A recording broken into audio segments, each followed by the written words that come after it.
कृष्णा मित्रों, मैं प्रियंका स्वागत करती हूँ आपका जीवन और अध्यात्म में। कैसे हैं आप सब मित्रों। आज की कहानी है एक किसान और उसकी पत्नी की और उसके पुत्र प्रेम की। तो चलिए कहानी को सुनते हैं। एक गांव में एक किसान था और उसकी पत्नी, दोनों रहा करते थे। तो उनकी कोई संतान नहीं थी, जिसकी वजह से वो हर जगह हर देवी देवता को मनाती रहती थी और बहुत ही पूजा पाठ करती थी। कोई भी किसी भी चीज़ के लिए कहीं भी जाती तो हर जगह ये बस यही मानती कि हमारे कोई संतान हो जाए। एक बार किसी के यहाँ से अवसान माता की दुर्दुरिया का उनके घर में बुलावा आता है, तो फिर वो वहाँ जाती हैं। अब सभी औरतें जो है अवसान माता की पूजा में बैठती हैं, तो वो भी बैठती हैं। और फिर इसके बाद में सब लोग वहाँ सिंदूर लगाकर माता रानी के सामने मानता झोली फैलाकर मांगने लगते हैं अपने आंचल को फैला के। तो पूछती हैं कि ये मतलब सब लोग क्या कर रहे हैं। तो सब बताते हैं कि अगर ऐसे करके माता रानी से कोई भी मानता मांगोगी तो वो ज़रूर पूरा करेंगी। तो फिर वो वहाँ पर मानता मानती हैं कि अगर हमारे कोई भी संतान हो जाएगी तो फिर हम आपकी जो ये पूजा है अवसान माता की दुर्दुरिया वाली, वो ज़रूर कराएंगे। माता रानी की कृपा से उनको एक सुंदर सा पुत्र प्राप्त होता है। अब वो अवसान माता की जो पूजा कराती हैं और हमेशा अवसान माता को मानने लगती हैं। जब भी कोई भी काम करती या वैसे भी जब उनका मन करता तो अवसान माता की पूजा हमेशा करने लगी। उनकी विशेष रुचि बन गई थी अवसान माता में, क्योंकि उनकी जैसे एक खास मन्नत होती है। जब किसी के संतान नहीं होती तो वो बहुत दुखी होता है। तो अगर किसी भी चीज़ से उसे संतान मिल जाती है, एक मन में आस्था होती है ना, तो आस्था की वजह से वो बहुत ही ज़्यादा अवसान माता को मानने लगी थी और अपने पुत्र प्रेम में बहुत खोई रहती थी। हमेशा अपने पुत्र को अपने पास ही रखती, कहीं भी जल्दी से आने जाने नहीं देती। विद्यालय वगैरह भी जाता तो जाकर खड़ी हो जाती और उसको देखती रहती। तो उनका मन नहीं होता था कि वो कहीं भी उनसे दूर हो। धीरे धीरे पुत्र बड़ा होने लगा। जब पुत्र 18 वर्ष का हो गया, अपनी माँ से कहने लगा कि वो बाहर जा कर के कहीं कुछ नौकरी चाकरी करना चाहता है, जैसे पिताजी की कुछ मदद हो सके। खेती बाड़ी तो पिताजी करते हैं, अगर मैं भी इसमें लग गया तो कोई भी बाहरी इनकम नहीं रहेगी। तो मैं बाहर जाता हूँ और कुछ काम धंधा करता हूँ। लेकिन माता ने, मतलब जो किसान की पत्नी थी, उसने उसे जाने नहीं दिया। उसने कहा कि अगर तुम चले गए तो मैं मतलब मृत्यु को प्राप्त हो जाऊंगी, मैं तुम्हारे बिना जी नहीं सकती हूँ। तो वो पुत्र जो है उनका, वो नहीं गया और अपने पिता के साथ खेतीबाड़ी में लग गया। अब धीरे धीरे उसका विवाह आने लगा। लोग, आसपास के लोग जो है बताने लगे कि भाई उनका एक पुत्र है, वहाँ पे विवाह है। तो मतलब आने लगा, तो इस तरह से उसका विवाह हो गया। अब जब पत्नी आई तो उसे ये बात बिल्कुल भी अच्छी नहीं लगती थी कि उसका पति खेतीबाड़ी करता है और बाहर कुछ कमाने धमाने नहीं जाता है। उनकी जो सासू माँ है वो उसे हमेशा रोक के रखती हैं, अपनी नज़र के सामने रखती हैं।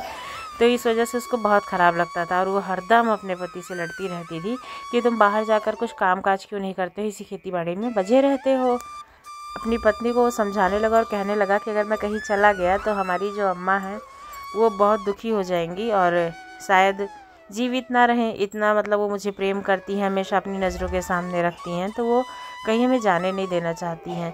लेकिन पत्नी तो पत्नी होती है भाई, वो उसके पीछे ही लग गई। तो उसने कहा कि ठीक है, जब अम्मा नहीं रहेंगी तो फिर हम बाहर चले जाएंगे कहीं भी कमाने के लिए। पत्नी तो इसी फिराक में थी कि भाई कब अम्मा घर से बाहर जाए थोड़ी देर के लिए, घंटा 2 घंटा के लिए, और कब मैं इसको यहाँ से बाहर भेज दूँ। तो एक दिन क्या होता है, बृहस्पतिवार होता है, हमें सेठ के यहाँ अवसान माता की पूजा होती है, उसका निमंत्रण आता है। तो फिर जो किसान की पत्नी होती है वो बोलती है कि भाई अब उनके यहाँ अवसान माता की पूजा है तो हमें जाना पड़ेगा और उनके यहाँ खाने पीने का भी इंतज़ाम है, तो थोड़ा सा टाइम लग जाएगा। तो बहू बोली कि हाँ हाँ अम्मा बिल्कुल आप जाओ। तो वो सवेरे उठ के जब वहाँ चली गई तो पत्नी, तो जो बहू थी वो तो यही सोच ही रही थी कि कब अम्मा घर से बाहर निकले और मैं अपने पति को यहाँ से बाहर भगाऊँ भाई।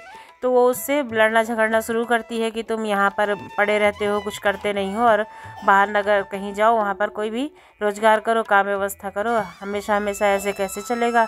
तो फिर वो भाई पत्नी के उसमें चला जाता है, घर से निकल जाता है। अब 2-3 घंटे में जो किसान की पत्नी होती है वो वापस आती है। तो फिर कहती है अपने बहू से कि बहू खाना निकालो, भैया कहाँ गए। जब भैया कहाँ हैं, भैया बिना हमारे तो खाते नहीं हैं, तो हम दोनों लोग अब खाना खाएं। तो जब भैया घर में हो तभी तो बहू बुलाए, तो कुछ बोली नहीं।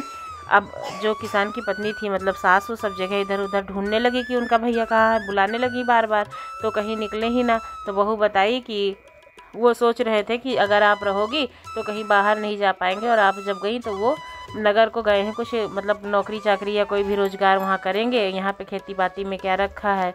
अब जो किसान की पत्नी थी, मतलब सास जो थी, वो तो ना खाना ना पीना, कौन कहे कुछ नहीं, चुपचाप से चद्दर वद्दर ओढ़ के लेट गई और आसान माता को लगी मनाने कि माता रानी आपने ही मुझे दिया है और आपकी ही पूजा में गए थे, और अगर आप में मेरी मतलब सच्ची निष्ठा है तो हमारे भैया जाए ना और वापस आ जाए भाई। तो ऐसे मनाने लगी बार बार, और खाए पिए नहीं बोली, लेकिन वो खाई पी नहीं भाई, ऐसे ही पड़ी रही माता रानी के सामने। बोली कि अगर हमारे भैया जैसे वापस आ गए तो हम अगले बृहस्पतिवार को ही आपकी पूजा कराएंगे। लड़का जब गया वहाँ बस पकड़ने के लिए तो उसको बस ही ना मिले, जो भी आए बस वो खाली ही ना रहे, उसको जाने ही नहीं मिला। फिर वो वापस आ गया शाम को। उसकी माँ तो रोती भी लगती उसी के इंतज़ार में थी ही। जैसे ही वो आवाज़ लगाता है, उसकी माँ जाके तुरंत दरवाज़ा खोलती है तो देखती है कि वो सामने ही खड़ा है। तो पूछने लगती है कि क्या हुआ भैया, तुम तो मतलब जब बाहर जा रहे थे नगर काम धंधे के लिए तो बताया कि पता नहीं अम्मा क्या हुआ कि जब भी मैं कोई भी बस रोकता तो उसमें सब भरा रहता, मुझे कहीं जगह ही नहीं मिली जाने की, तो इसीलिए मैं वापस चला आया। अब वो माता रानी के हाथ जोड़ के प्रार्थना करने लगी और उन खूब खुश हुई, और फिर अगले बृहस्पतिवार को औसान माता की पूजा कराई। तब से फिर वो लड़का कहीं भी अपनी माँ को छोड़ के नहीं गया और उनका प्रेम परस्पर हमेशा बना रहा। माता रानी जैसे उनके प्रेम की लाज रखी, वैसे ही सबके साथ करें, सबकी मनोकामना पूर्ण करें, जिसके मन में जो भी मुराद हो सबको पूर्ण करें। आपको ये कहानी छोटी सी कैसी लगी ज़रूर बताएं। यदि अच्छी लगी हो तो हमारे चैनल को सब्सक्राइब करना ना भूलें। धन्यवाद।